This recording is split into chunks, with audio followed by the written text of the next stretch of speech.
The first time I saw my ex-fiancée again was at my own welcome home party. 3 years ago, she'd blown up our wedding plans. She ignored her family's outrage, ignored the whispers, ignored me, just to repay what she called a debt of honor. She told me to wait, told me she'd marry me in 3 years. Overnight, I became the punchline of our entire social circle. Heartbroken and humiliated, my parents sent me to London to finish my master's degree. And now, 3 years later, I was back in New York. And there she was, at my party, wearing a wedding dress, begging me for a second chance. Word of my return had been circulating for weeks. The night I landed, my closest friends threw me a welcome home party at a private club downtown. Not even 10 minutes in, the private room was already filled with laughter and chatter.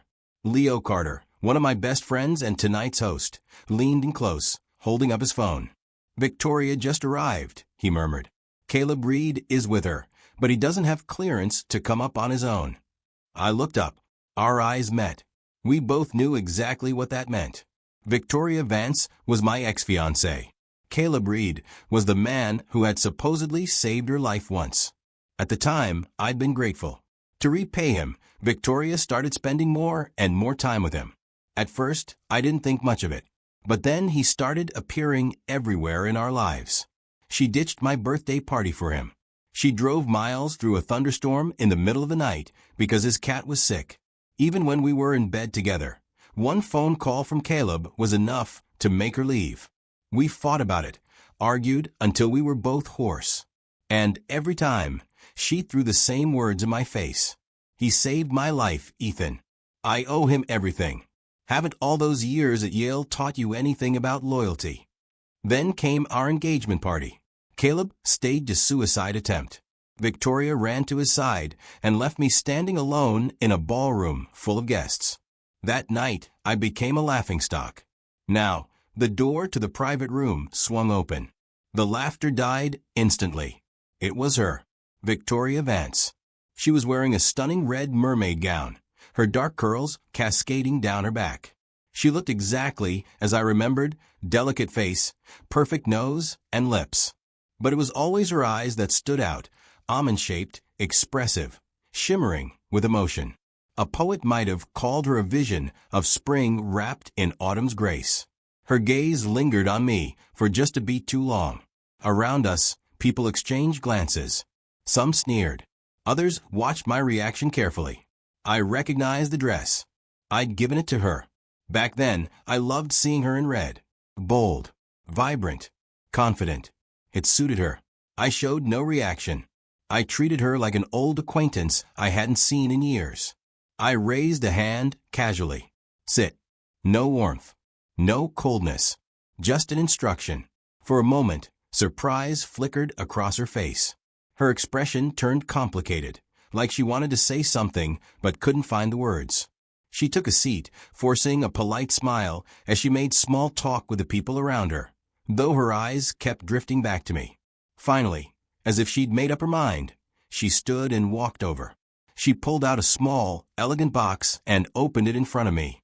When I saw what was inside, a flicker of cold amusement passed through me, but my face remained politely curious. "Oh, is this?" Before I could finish, another familiar voice cut through the tension. "Hey, sorry I'm late. I timed it perfectly, I swear." Ryan Shaw strode into the room, grinning. "There were complications," he continued. "I can explain." Then he turned to Victoria. "Vicky, you were in such a hurry. Why'd you leave your husband downstairs all by himself?" "Don't worry, I made sure he got here safely." "You're welcome." Ryan, another one of my closest friends, breezed past them, walked up to me, grabbed a glass of water, and took a sip. Then he feigned shock. "Whoa, Vicky, isn't that your family's signature ring? Shouldn't your husband be the one holding on to that? Or are you trying to give it back to Ethan?" The air thickened with awkwardness. Ryan, acting completely oblivious, sat down beside me. Caleb was left standing awkwardly by the door, failing miserably to hide his embarrassment. After Victoria left me at the altar, she and Caleb went public almost immediately. Everyone in our circle assumed they were a couple. Now, as people looked at her, their eyes held mocking pity. Everyone here knew Victoria and I had been engaged since childhood, a merger of two powerful families. She'd used repaying a debt as an excuse to do something indistinguishable from betrayal. And she'd chosen the most humiliating way possible. That kind of disloyalty was toxic. No one wanted to be associated with it. And now she was here at my welcome home party, trying to hand me her family's heirloom ring. Her intentions couldn't have been clearer. Ethan, Caleb saved my life. To repay him, our wedding has to be postponed for 3 years. After 3 years, I'll marry you. That's what she'd said out loud, in front of friends and family, before walking away. Now, everyone waited to see how I'd respond. Ryan's perfectly timed entrance hadn't just humiliated Victoria. It dragged Caleb into the spotlight. No one moved to help them. Finally, I broke the silence. I called over a waiter and had him place a chair and a setting at the table. Everyone in the room understood. As drinks were poured and conversations resumed, the group collectively chose to ignore Caleb. By extension, Victoria was iced out too. Caleb shot Victoria a desperate look. She glanced at me. I didn't bother analyzing the panic on his pale face. I simply looked away. Ryan slowly raised his glass. "So," he said casually, "I was a minute late. I've got a good reason, but rules are rules. A late arrival owes the table 3 shots. Nearly every I landed on Caleb. Ryan stood, downed 3 shots of whiskey without flinching, then turned his empty glass upside down on the table. He fixed his gaze on Caleb. "Your turn, man. Yeah, don't ruin the vibe. It's Ethan's night." Ever since Caleb and Victoria got together, the Vance family had kept him on a tight leash. They never formally acknowledged him or brought him to important events. He had no idea how to handle this. He looked helplessly at Victoria. She didn't save him. "Or maybe Miss Vance can drink for her husband," someone joked. "Hey, don't ask a lady to drink for a man," another shot back. The banter continued until Caleb reluctantly stood. He lifted his glass toward me. "This one's for E." Leo cut him off sharply. Caleb froze. "Seriously, Victoria," someone muttered. "What's with your husband? Does he have any idea how this works? Ethan was gracious enough to let you sit, and now he's trying to give a toast instead of taking penalty shots. You don't kick off toasts." Ryan literally just showed him how. Victoria shot Caleb a sharp glare. Finally, she stood, apologized to me on his behalf, and downed 3 shots herself. Then she made Caleb drink his. He kept his head down, muttering apologies, eyes glassy with humiliation. When he looked at me, his gaze was full of resentment, as if I were the one who'd wronged him. Leo had no business ties with the Vances. They were competitors. He was ready to explode. "Victoria, teach your husband some basic etiquette," he snapped. "If he doesn't have any, don't bring him out in public. Next time." I cut him off, placing a hand on his arm. My smile was calm, serene. "Let it go, Leo. It's not worth it. We're all friends here." I stood and raised my glass. "Thank you all for coming to my welcome home party. I know how busy you are." Everyone understood. The matter was closed. Victoria's expression softened. The room came alive again, everyone included except Caleb Reed. After the party, I declined invitations to keep drinking and went up to the rooftop terrace alone. I needed air. Not long after, a familiar voice spoke behind me. "Ethan, how have you been these past few years?" Victoria's voice was cautious, tentative. I turned, leaning against the railing, looking down at her. I said nothing. "You drank a lot tonight," she tried again. "Is your stomach okay?" I noticed the regret in her eyes. I answered calmly, distant. "I'm fine. You drank quite a bit too. I'll have them send up coffee." I texted the manager. Her eyes lit up, then dimmed. She was always picky about food, obsessed with her figure. I used to carry antacids for her, stock her favorite snacks, rearrange my schedule around hers. In the end, I still lost. Caleb offered her freedom. I'd had 3 years to think about it. One man's poison is another's medicine. She looked at me hopefully. "Ethan, are you still angry with me?" I shook my head. It's all in the past, isn't it? My expression was sincere, as if the bitterness of the last 3 years had never existed. As if I were still the Ethan Hayes who would have done anything for her. Her smile bloomed. You've matured so much. She probably thought I was back to fulfill her promise. I smiled back. I have. What she didn't know was this. After what she did at our engagement party, everyone knew our families were enemies. For 3 years, we'd been at each other's throats. Wherever the Vance Corporation invested, Hayes Industries followed, burning money if necessary, just to make them bleed. Even when we didn't win the deal, we made sure they paid for it. After 3 years of this, the Vance family was nothing more than a shadow of its former self. Meanwhile, my family's company was stronger than it had ever been.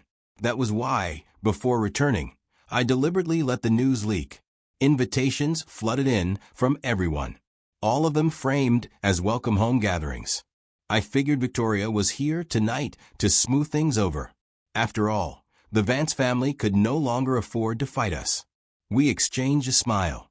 She stepped closer and leaned against the railing beside me, chatting casually about trivial things that had happened over the past 3 years. I listened, my back resting against the railing, when I caught sight of a figure lingering in a shadowy corner not far away. A faint smile curved my lips. I chose my moment. Victoria, I said gently, don't take what Leo said tonight to heart. She went quiet for a second. It's fine, she replied. This was your party. I never meant to bring him and upset you. I don't even know how he managed to follow me here. The disdain in her voice when she mentioned Caleb was unmistakable. I sighed, putting on the mask of consideration. You should probably bring him out more often. Introduce him to your friends, I said calmly. He gave up his job for you. If he's stuck at home all the time, his mind will start to wander. What I said wasn't wrong. But to her, it sounded generous, almost magnanimous. Her eyes flickered. After a long pause, she said quietly, Caleb and I, there's nothing between us. We're not married. He's not my husband. Don't listen to what they say. I feigned surprise, though I understood immediately. The Vance family would never officially acknowledge Caleb. We continued chatting, drifting from one topic to another. I responded to everything she brought up.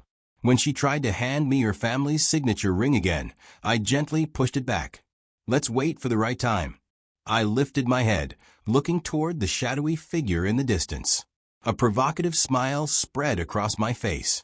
It seemed my life was about to get a lot more interesting. After that night, Victoria and I began running into each other more often, always in ways that seemed accidental. After a few of those chance encounters, she started contacting me directly. Sometimes she sent photos of new seasonal collections, asking for my opinion. Other times, she asked which piece of jewelry I preferred. She even began texting me reminders to dress warmly as the weather turned colder. I never acted annoyed by her obvious attempts to get closer. Just like before, I responded to everything. My parents weren't rushing me back into the company. They wanted me to reconnect with my old social circle after 3 years away. Phone calls and social media only went so far. So my days filled up quickly. Wine tastings, art auctions, golf outings, fashion shows. My friends and I flooded Instagram with photos from our escapades. Victoria commented on every single post, on everyone's account. She even started arranging to join our group for the next outing. I saw her comments. I never replied. When our mutual friends teased us about it, we both just laughed it off. A few days later, we ran into each other at Leo's family's flagship jewelry store on 5th Avenue.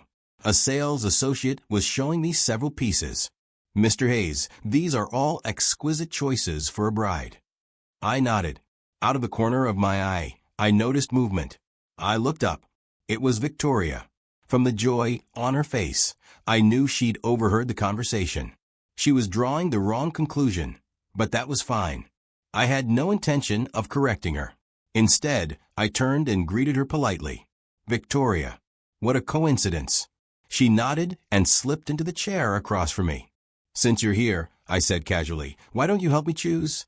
Her smile bloomed like a flower in spring. Before long, she picked out a necklace she clearly loved. I glanced at it and smiled faintly. I'll take them all. I handed over my card. The transaction was seamless. I had my security detail deliver the purchases back to my penthouse and was about to say goodbye when Victoria insisted on taking me to dinner. At the restaurant, her phone began to ring. The caller ID showed a name I recognized instantly. Caleb Reed. She let it ring once. Then again. Then a third time. I spoke gently. You should probably answer. What if it's an emergency? She apologized and stepped away to take the call.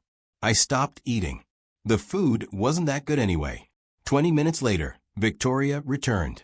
When she saw I was still there, guilt and exhaustion crossed her face. Like a patient confidant, I offered a few words of comfort. Before long, everything spilled out. Ethan, why can't Caleb be as understanding as you? She asked bitterly. I've given him so much, but he's never satisfied. How is that any different from him holding the fact that he saved me over my head? I made non-committal sounds as she vented, thinking to myself, isn't this the mess you created? Out loud, I said the right things. He's sensitive. He doesn't fit into our circle. If you give him enough security, he'll be fine. This time, she didn't agree. No, she snapped. He's the one who doesn't know when to be grateful. That night, Victoria and Caleb had a massive fight. Afterward, she moved back into her family's mansion, leaving Caleb alone in their apartment. In the middle of the night, he went to the Vance estate looking for her, but couldn't even get past the gate. He stood there all night. By morning, he collapsed from exhaustion. The Vance family's security guards were the ones who took him to the hospital. Victoria never went to see him. When my assistant reported this to me, I didn't even look up from my work. I already knew how cruel Victoria could be. I just wondered whether Caleb Reed was finally ready to experience it.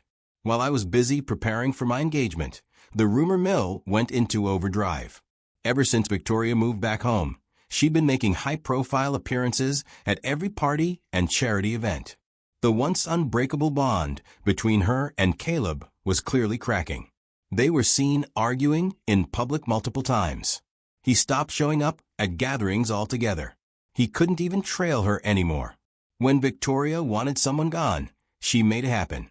The biggest rumor, however, was that my intense engagement preparations were all for her.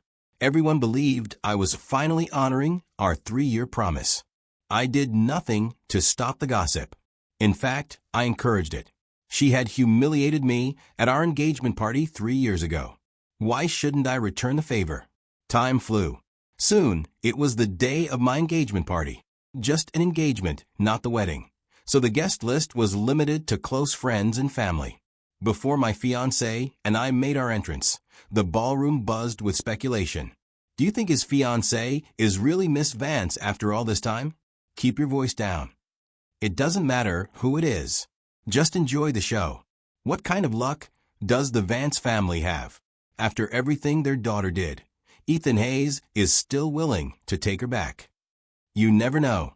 Guided by the professional MC, I walked to the center of the stage with Juliana Shaw, ready to announce our engagement to the world. Right on cue, the voice I'd been expecting rang out. Ethan Hayes, why are you with Juliana Shaw? Isn't this supposed to be our engagement party? Victoria Vance stood at the entrance. She was wearing a white wedding gown. Her voice was shrill with fury. In an instant, every eye in the room locked onto the three of us. She hiked up her dress and ran toward the stage, but my security team intercepted her before she could get close. The guards looked to me for instructions. I took the microphone from the MC, my voice carefully laced with confusion. Victoria, what is the meaning of this? I asked.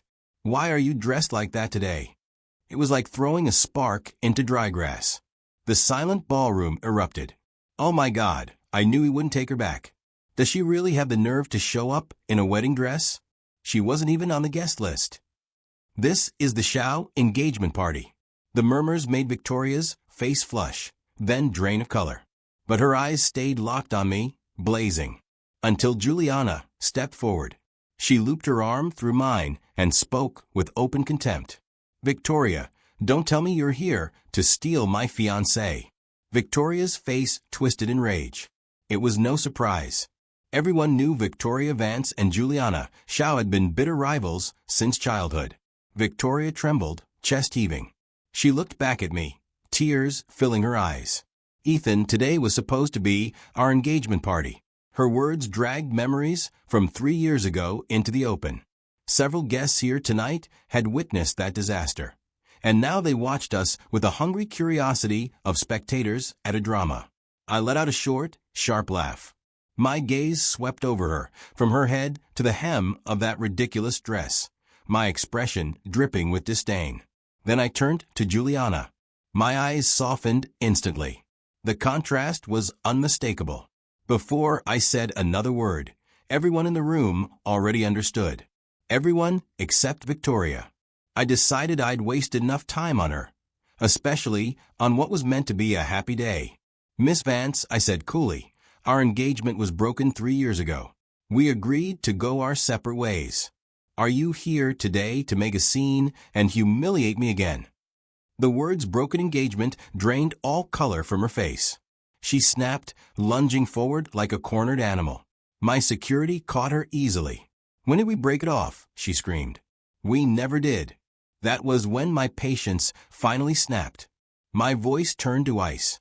At our engagement party 3 years ago, you walked out on me, I said, my gaze sweeping the room. Many of the guests here tonight remember it well. After you left, my family returned your family's signature ring. Your family accepted it. What is that, if not a broken engagement? Did you really think I was supposed to wait just because you said 3 years? There are 8 billion people in this world. Billions of women. Do you honestly believe Ethan Hayes can't find a woman he truly loves to marry? Or do you, Victoria Vance, think I can't live without you? By crashing the engagement of the Hayes and Shao families today, you have shown a profound disrespect to us both. From this moment on, consider the Vance family and my family mortal enemies. I gave my security team a sharp nod. They understood instantly. Within seconds, Victoria was being dragged out of the ballroom, screaming and thrashing as she went. The doors closed behind her, and just like that, she was gone. The guests needed only a moment to recover from the shock. Then congratulations poured in for Juliana and me. They all understood what had just happened. 3 years ago, even after everything Victoria had done, my family had never made a public declaration of war against the Vances. We fought them quietly, strategically, but never openly. Tonight, I'd made our position unmistakably clear. Every power player in that room now knew exactly which way the wind was blowing. After tonight, life was going to become very difficult for the Vance family. Not long after the party, the Shao family released a public statement echoing my own stance. By crashing our engagement, Victoria hadn't just insulted the Hayes family. She'd slapped the Shao family in the face as well. And they would not take that lying down. Back at our new home, Juliana sat at her vanity, beginning her nightly skincare routine. I walked up behind her and started brushing her hair. Seeing the smug satisfaction on her face, I couldn't resist teasing her. So, I said lightly, you just let your husband go out there and seduce his ex-fiancée. Honestly, Jules, what were you thinking? The truth was, Juliana and I had already married in a quiet, private ceremony during my first year in London. This entire trip back was meant to officially announce it and throw a much grander public celebration. Juliana reached up, her arms looping playfully around my neck. I scooped her up and settled her into my lap, holding her carefully. She looked at me like a victorious queen, eyes sparkling. I was thinking my husband needed to prove to me that he was completely over his ex, she said sweetly. Please, she added. Everyone knew how ridiculously in love you were with Victoria. Even after you finally came to your senses and chose me, you know what those romance novels say. She leaned closer. The moment a man sees his first love, he forgets everything else. I tapped her nose gently and buried my face in her neck, breathing her in. And you weren't worried I'd actually run off with her today? I mumbled. In the next second, she shoved me back, grabbing my jacket lapels. If you even dared, she whispered fiercely, I'd break both your legs and lock you in a basement. Let's see where you'd run then. She leaned in and pressed a soft, fleeting kiss to my lips. Before she could pull away, I caught her and deepened it. Later that night, I carried her into the shower. Warm water cascaded over her flawless back as she shivered and pressed closer into my arms. I ran a hand slowly down her spine, soothing her. "My husband doesn't seem very happy," she murmured against my chest. "You were so rough earlier." Her exaggerated pout made me laugh. I gave her a playful smack. She yelped before I pulled her back against me, holding her tight. "You're right," I admitted. "I'm not happy. I really wish she hadn't shown up today. It was supposed to be perfect, and she had to ruin it. I think Jules owes her husband some proper compensation." She rolled her eyes, voice dripping with mock sultriness. "We didn't invite her. If she wants to show up and humiliate herself, that's her problem. It's her own fault she lost you trying to have it all." I traced the outline of her bright red lips, my voice low, my hands far less innocent. "And you fought tooth and nail for me." "You're damn right I did. What about it?" The roar of the shower drowned out everything else behind the fog-glass doors. I'd always known Juliana and Victoria were rivals. What I hadn't known was why Juliana hadn't attended my first engagement party. She couldn't bear to watch me marry someone else. She thought she'd lost. But when she heard what Victoria had done and that I'd left the country, she knew her chance had come. She chartered a private jet from Canada and flew straight to the U.S. to find me. When she confessed her feelings again, everything finally made sense. All those times she told me she liked me weren't some ploy to provoke Victoria. She'd meant every word. Back then, I was drowning in my own misery. But she stayed. She showed me what it felt like to be truly loved, something entirely different from what I'd had with Victoria. 6 months later, we eloped. Before returning to New York, we decided to host a formal engagement party and wedding celebration. It was Juliana who brought up Victoria's 3-year promise. If she hadn't mentioned it, I would have forgotten entirely. But since she was curious to see what would happen, I played along. I wanted to make her happy. And of course, it was a win-win. If Victoria really did show up, I wanted her to feel even a fraction of the humiliation I'd endured. I never told Juliana that I'd kept video evidence of Victoria crashing our first engagement party.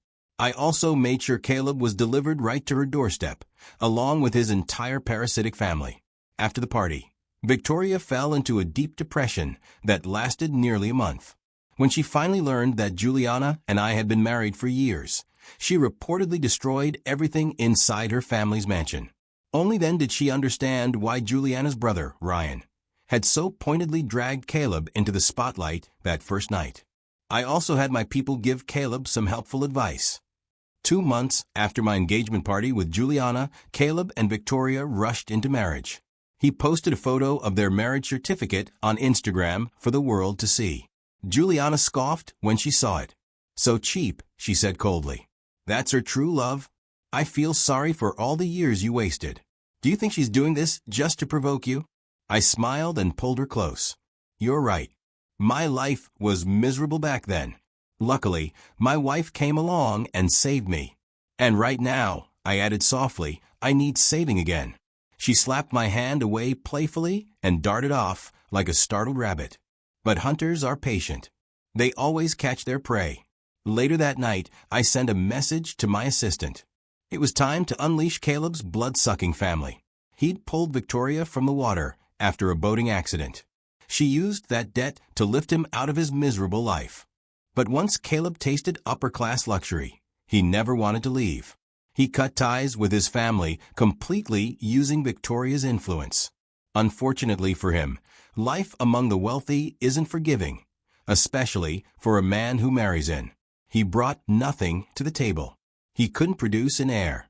He'd already dragged the Vance name through the mud. Why would they ever respect him?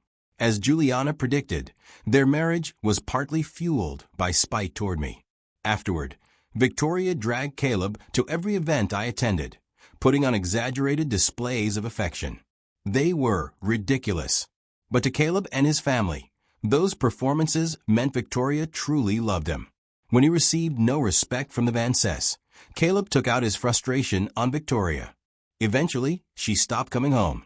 That's when Caleb's family returned. They convinced him he needed to secure his position by giving the Vances an heir. ignoring the law and Victoria's consent. He tried to force himself on her. But Victoria, for all her flaws, was still a woman raised in privilege. She knew how to be ruthless. After repeated failures, Caleb drugged her. She fought back. And in the struggle, she permanently ended his ability to have children. As the Vance family imploded under scandal, Hayes Industries and Shaw Corporation moved in, systematically dismantling what remained of their empire. On the same day the Vance Corporation declared bankruptcy, Victoria was sentenced for aggravated assault. She locked Caleb inside the old family mansion. Then she set it on fire. When firefighters finally extinguished the blaze, all they found was Caleb's charred skeleton. Victoria jumped from the courthouse roof.